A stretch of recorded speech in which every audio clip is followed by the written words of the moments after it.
This is Module 16, Lesson 3. This is the last module, or the last lesson, sorry, of Module 16. We're going to talk about neutralization this time. Maybe my slides will move. There we go. So a neutralization reaction is where we mix an acid and a base together. In the previous lesson, we talked about how a pH of 7, well, got a little delay here. A pH of 7 meant that we had equal amounts of H pluses and OH minuses. And remember that I told you that when you have equal amounts of H pluses and OH minuses, they add together to make water. Well, we need to look this time at the complete picture for neutralization reactions.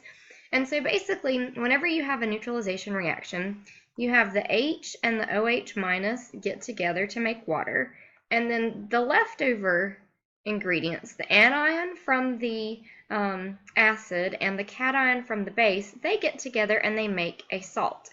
Now, this is table salt right here. But in this case, a salt is any anion and cation from the acid and the base. So here's another example. The H's and the OH's get together and again make water. And then you have the SO4 and the K getting together. And right here is the salt that is made. Now, it's not table salt. It's not what you would commonly refer to as salt. But in terms of chemistry, this is a type of salt. So every single acid and base reaction, if you have an areneous acid and areneous base, will make some sort of salt and water. So another thing for us to look at is titrations. And a titration is simply where you use a solution of known concentration to find the concentration of an unknown. So for example, if we have a container of acid sitting in our chemical room, and we simply know that it's hydrochloric acid. That's all we know. We don't know if it's 18 molar. We don't know if it's 0.1 molar. It could be really good or it could be really bad in terms of strength. What we can do is we can take a separate container of a known amount of base. Like if we have some NaOH and we know that it's 1 molar, we can use this NaOH and we can slowly add it to this acid until we have made them neutral. Because we know that at the neutral point, we have equal amounts of H pluses and OH minuses, and we can do a little math and work backwards to figure out what the molarity of this one must be. Now, the easy way to do this is to use this equation that we used a couple of modules ago when we were doing solutions and concentrations. It's M1V1 equals M2V2. You may see it written if you search some YouTube videos as MAVA equals MBVB. I've also heard it called MAVA equals MUBVUB. But the bottom line idea is this. If we have a molarity and a volume, then we can use it to find either the molarity or the volume of the other side. But you have to have 3 out of the 4 pieces. It's what I'm telling you down here.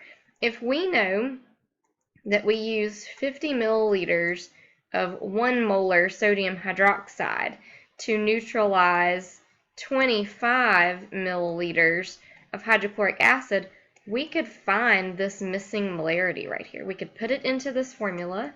We could plug it into MV equals MV, and we could have M times 25 equals 50 times 1.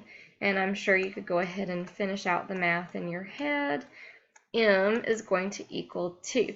So this hydrochloric acid would be 2 molar hydrochloric acid using this type of math that we just did. So I have a few more example problems for you. Another thing that I'm going to do is on the page where you found this video on Canvas, I'm also going to include a link to a YouTube video that shows you someone doing, oh my goodness, I mean, all kinds of stuff pop up all of a sudden. Doing a titration, oh bless, someone doing a titration so that you could see what this would actually look like in real life. So here's an example for us that is on your practice sheet, and it says, what is the molarity of a sodium hydroxide solution if you have 38 milliliters of the solution, and it wants to know the molarity, so we're going to make these ones, is titrated to the endpoint with 14 milliliters, that's another volume, of this. Now the end point is simply the point where you stop the titration, and we're going to assume that it's the point where the H pluses equal the OH minuses. Otherwise, we really can't do math at this point. So we're going to plug these into MV equals MV. It doesn't really matter what you call the 1s and what you call the 2s, as long as you keep them on the appropriate sides together. Like 14 has to go with 0.75. I wrote up here earlier that we would do these as 1s. So we've got M times 38. Well, I'm not winning with this. Okay, and then we've got 14 times 0.75. Okay, finish out your math, and you can go ahead and work ahead of me if you want to. Pause the video and then come back to double check. My calculator says this, and then some change. So this is sig figs just like normal. We go back up here 2, 2, and 2 sig figs, so I get to keep these two. So the molarity is 0.28 molar. That's what I have. 0.28 molar NaOH solution. These should be really simple because we've done this before. What about this one? If 24.6 milliliters, that's a volume, of calcium hydroxide solution is needed to neutralize this volume of this molar, this is acetic acid, you had to memorize this, what is the concentration of the calcium hydroxide solution? So we want to find, oops, we'll make those ones, the first ones. And I accidentally wrote that 3 on here when it decided to skip ahead. So I'm ready to be finished with videos 2. Y'all only have 2 more to watch after this. Isn't that exciting? So again, we're plugging into MV equals MV. We could put the molarity times 24.6 equals 14.2 times 0.01. And ahead of time, I went ahead and did this, and I got a molarity of 0.0808081 ... Now, in terms of sig figs, this has 3, 3, and 3. Well, remember that in numbers that are less than 1, you start counting from the first non-zero. So that means I can keep those digits, 0.00808, or you could put 808 times 10 to the negative third molar. Either one of those will work just beautifully as an answer. One last one. What about this one?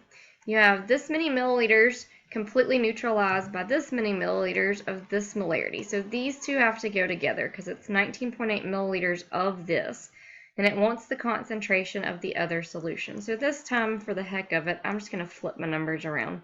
It doesn't matter. So we have 19.8 times 0.100.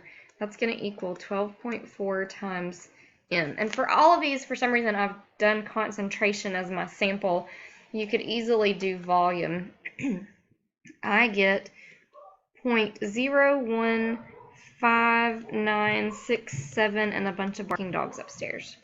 Now, in terms of sig figs, 3, 3, 3. I can keep these 3. Beside of this is a 6, so that's going to round it up. So that'll be 0.0160 molar. You have to have that final 0 on there in terms of the sig figs. So you have a practice sheet that takes turns asking you molarity and volume. Hopefully you find these as easy as I believe them to be. And yes, you only have 2 more lessons after this. So don't look completely at the light at the end of the tunnel. We're almost there, but don't stop yet. Contact me during office hours if you need me. It's time to practice.